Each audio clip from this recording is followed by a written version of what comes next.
Hi guys, welcome. तो पिछली video में मैंने आपको कुछ इंपॉर्टेंट करियर ऑप्शंस बताए थे, तो मैंने सोचा नई वीडियो बनाता हूँ और इस बार बात करता हूँ कि डिजिटल ट्रांसफॉर्मेशन में आप करियर कैसे शुरू कर सकते हैं। डिजिटल ट्रांसफॉर्मेशन प्रोजेक्ट रन करने में बेसिक एक जो टीम स्ट्रक्चर होता है उसमें कौन कौन से रोल्स मैंने अभी तक देखे हैं, वो सारी बातें मैं आपको इस वीडियो में बताऊँगा। तो इस वीडियो को मैं किसी एक पर्टिकुलर फील्ड से रिलेट नहीं करूँगा, so it is not related to any kind of education, it's an open ended video and I'm just sharing my thoughts so that maybe it can benefit you. The project team जो भी form होती है किसी भी एक digital transformation के project में, वो टाइम टू टाइम चेंज होती रहती है. It gets on evolving. कभी बहुत सारे रोल्स होते हैं उसमें, कभी बहुत लिमिटेड रोल होते हैं. तो बहुत सारी चीज़ें हैं जो प्रोजेक्ट फेज़ पे भी डिपेंड करता है कि किस फेज़ में आपका प्रोजेक्ट है. बट नेट इस वीडियो में जो मैं आपको बताऊँगा वो 80% तो कवर कर दे. कोई भी एक प्रोजेक्ट होता है या कोई भी टेक्नोलॉजी होती है, उसमें टीम स्ट्रक्चर मोस्टली सेम रहती है. तो मैं सबसे पहले बात करूँगा कि अगर कोई डिजिटल ट्रांसफॉर्मेशन का जब कोई प्रोजेक्ट शुरू होता है तो सबसे पहले ज़रूरत पड़ती है सोल्यूशन आर्किटेक्ट्स की. तो सोल्यूशन आर्किटेक्ट्स ये एक ऐसा रोल है जो बहुत इंपॉर्टेंट रोल होता है किसी भी प्रोजेक्ट में, और मुझे कहना चाहिए कि ये कोर होता है किसी एक प्रोजेक्ट का, क्योंकि सोल्यूशन आर्किटेक्ट्स वो लोग होते हैं जो पूरे प्रोजेक्ट का टेक्निकल डिज़ाइन और पूरी सोल्यूशनिंग करते हैं.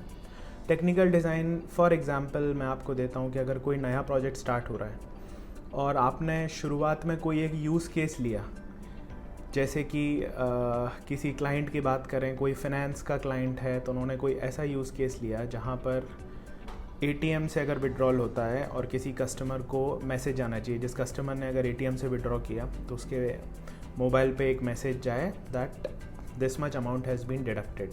ये बहुत बेसिक यूज़ केस है, पर एट बैकएंड जो भी सिस्टम चालू हैं या फिर जो बैकएंड में जो भी इंजीनियरिंग लॉजिक हैं और जिस तरीके से एंड टू एंड फॉर्म होगा, इसके पीछे जो टेक्निकल दिमाग होता है वो टेक्निकल आर्किटेक्ट्स का होता है. वो पूरा सिस्टम डिज़ाइन करते हैं कि कौन सा डेटाबेस रहेगा, और टेक्निकल आर्किटेक्ट्स ये काफ़ी सीनियर लोग रहते हैं. तो सबसे पहले सबसे इंपॉर्टेंट रोल की मैंने बात की है टेक्निकल आर्किटेक्ट्स और सोल्यूशन आर्किटेक्ट्स. ज़्यादा डिफरेंस नहीं है, थोड़ा बहुत डिफरेंस है. टेक्निकल आर्किटेक्ट्स ज़्यादातर टेक्नोलॉजी फ्रंट पे काम करते हैं, सोल्यूशन आर्किटेक्ट्स ओवरऑल सोल्यूशनिंग में काम करते हैं. तो सबसे पहला रोल ये था. अब मैं सेकेंड रोल्स के बारे में बात करता हूँ कि जैसे ही टेक्निकल डिज़ाइन आपकी फ़ाइनल हो जाती है, उसके बाद में काम आता है पूरा डॉक्यूमेंटेशन का. एंड टू एंड डॉक्यूमेंटेशन जो आपके पास में आना चाहिए, जिसके बेसिस पे आप क्लाइंट से बातचीत करते हैं कि ये मेरे पूरे टेक्निकल डिज़ाइंस के स्पेसिफिकेशंस हैं, तो आपको उसे ड्राफ्ट करना पड़ता है. अब जब आप उन डॉक्यूमेंट्स को जब आप ड्राफ्ट करते हो तो वो they have to be in a manner that they are very presentable to your clients. आप उन्हें डिस्कस कर सकते हैं. For that particular role, there is a very important profile which is being coming into market these days, which is called as technical writer. So tech writers are special people who write these documents, who come up with the documentations, and they are very helpful. They support the project in that way. इसके बाद में बात करते हैं, जैसे ही हमारे पास में सारे अप्रूवल्स या क्लाइंट से सारे इन्फॉर्मेशन आ जाती है कि हाँ we are good to have this and all that, अब आती है मेन चीज़, मेन टीम. वो टीम जो कि फ्रंट एंड पे इम्प्लीमेंटेशन के लिए काम करती है. तो डिपेंडिंग ऑन दी टेक्नोलॉजी सबसे पहले आते हैं हमारे डेवलपर्स. तो डेवलपर्स कई तरीके के हो सकते हैं. अब they can be Java, they can be Python developer हो सकता है, पीएचपी की टेक्नोलॉजी पे काम करने वाले डेवलपर्स हो सकते हैं, front end back end developers हो सकते हैं. But developers are the core. तो जो आपकी टीम में डेवलपर्स काम करते हैं, उनका काम होता है उन सोल्यूशंस को पढ़ना, देखना और उसके बेसिस पे डेवलपमेंट चालू करना और एक्चुअल में कोडिंग करना, ताकि जो आपका सोल्यूशन है उसको एक्चुअल में इम्प्लीमेंटेशन और उसको लाइफ में लाया जा सके. और इन डेवलपर्स को हेल्प करने के लिए सारी इन्फॉर्मेशन क्लाइंट से इन तक लेके आने के लिए, समझने के लिए कि किस तरीके से इन्फॉर्मेशन आनी चाहिए, प्रोजेक्ट कैसा डिज़ाइन होना चाहिए.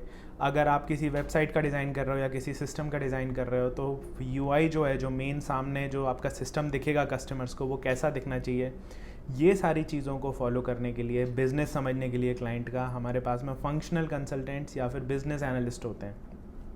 तो बीएस का मेजर काम होता है कि ये क्लाइंट्स को फेस करते हैं, ये समझते हैं क्लाइंट से कि रिक्वायरमेंट क्या है, क्योंकि जो सोल्यूशन आर्किटेक्ट है उसने पूरा सोल्यूशन डिफाइन किया हुआ है। अब सोल्यूशन तो बहुत बड़ा है, उसमें बहुत सारे एस्पेक्ट है। अब उसको छोटा छोटा रिक्वायरमेंट में बदलना और छोटे छोटे पीसेज में लेके आना, ये काम होता है बिजनेस एनालिस्ट का।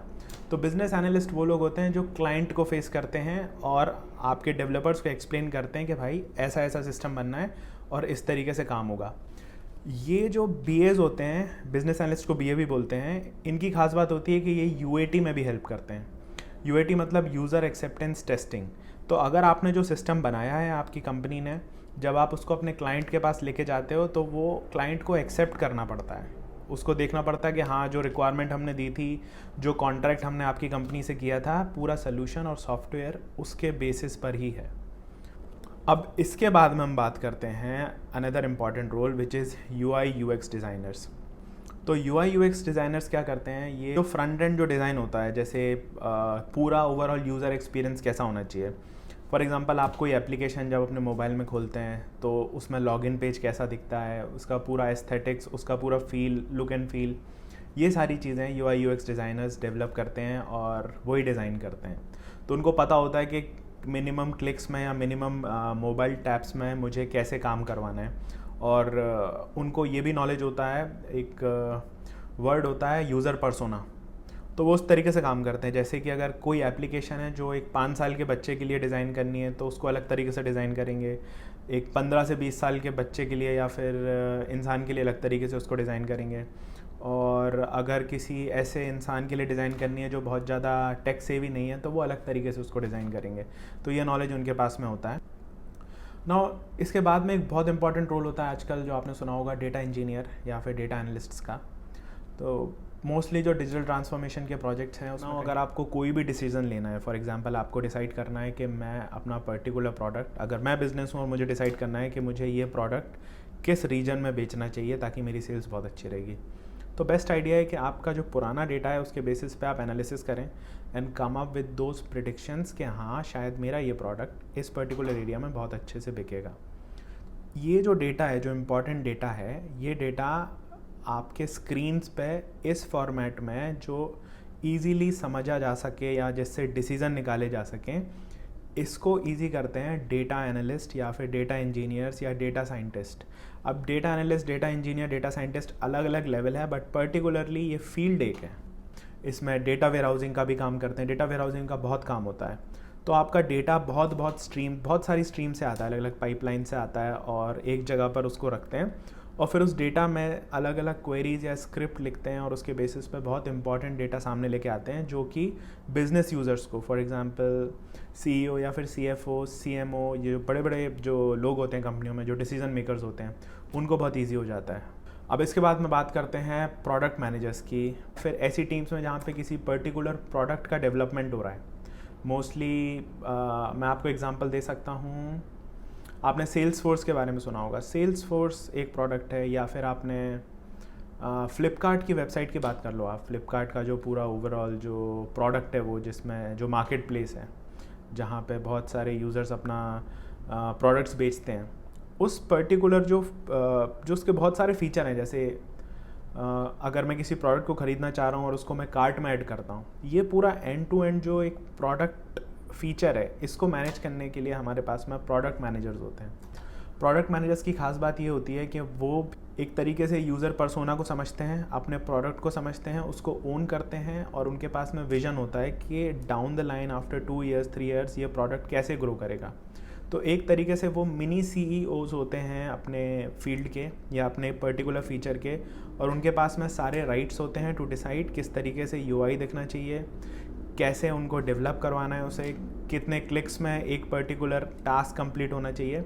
तो इन सब के लिए प्रोडक्ट मैनेजर एक बहुत इंपॉर्टेंट रोल होता है। जब कोई भी प्रोडक्ट या फिर कोई भी सॉफ्टवेयर डेवलप होता है, इसकी थॉरो टेस्टिंग करना और आउट ऑफ द बॉक्स कोई ऐसी चीज़ बताना जो सारे लोग भूल गए हों या फिर जो मिस हो गई हो, ये काम होता है टेस्ट टीम का।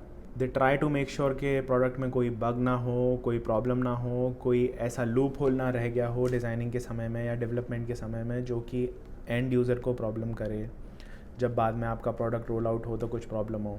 उनकी कोशिश होती है कि किसी भी तरीके से सिस्टम को फेल कर सकें ताकि वो बताएं कि ये पर्टिकुलर प्रॉब्लम है आपके सिस्टम में, और डेवलपर्स और BAs काम करके उसको फिक्स करें। इसके बाद में आते हैं प्रोजेक्ट मैनेजर्स और स्क्रम मास्टर, ये सपोर्टिंग रोल्स हैं। तो किसी भी प्रोजेक्ट में क्या टाइमलाइन है और किस तरीके से ओवरऑल प्रायोरिटाइजेशन होना चाहिए, या फिर किस तरीके से पूरे सोल्यूशन को डिवाइड करना चाहिए कि आपके क्लाइंट को ज़्यादा प्रॉब्लम ना हो और वो इजीली डिलीवर किया जा सके। तो डिलीवरी साइड में सबसे इंपॉर्टेंट रोल्स दो मैं बोलूँगा। पहला बोलूँगा मैं स्क्रम मास्टर का और दूसरा बोलूँगा मैं प्रोजेक्ट मैनेजर का। हर टीम में एक प्रोजेक्ट मैनेजर होता है और मोस्टली टीम्स में जहाँ पर अजाइल का डेवलपमेंट हो रहा हो वहाँ पर हमारे पास में स्क्रम मास्टर्स होते हैं। स्क्रम मास्टर्स बेसिकली आपका डेवलपमेंट साइकिल को मैनेज करते हैं कि किस तरीके से डेवलपमेंट हो, किस तरीके से डिलीवरी हो, किस तरीके से प्रोजेक्ट को रोल आउट किया जाए। ये सारी चीज़ें स्क्रम मास्टर्स करते हैं और प्रोजेक्ट मैनेजर्स करते हैं। इसके अलावा एक और बहुत इंपॉर्टेंट रोल होता है, वो होता है डेवऑप्स इंजीनियर का। डेवऑप्स इंजीनियर जब भी किसी प्रोजेक्ट की डिलीवरी होती है तो उसको किस तरीके से डिलीवर करना है, उस पूरी साइकिल को मैनेज करने के लिए डेवऑप्स इंजीनियर होते हैं। तो अभी मैंने जितने आपको रोल बताए ये मेजर रोल्स हैं जो मेरे दिमाग में भी आया। मेरे को लगता है कि इसके अलावा भी बहुत सारे सपोर्टिंग रोल्स होते हैं, जैसे पीएमओ होते हैं जो ऑपरेशंस में हेल्प करते हैं। फिर सपोर्ट वाले लोग रहते हैं जो प्रोजेक्ट सपोर्ट में हेल्प करते हैं। Once the project is rolled out they try to help in supporting and managing the project. फिर इसके अलावा और भी बहुत सारे रोल होते हैं, जैसे कि सीनियर लेवल पे रोल्स होते हैं, बट मेरा फोकस था कि आपको मेजर 80% रोल्स बता दूं कि कौन कौन से रोल्स होते हैं। इसके अलावा अगर मैंने कुछ मिस कर दिया है तो please let me know in the comment section. Thanks for watching this video. See you in the next video. Bye.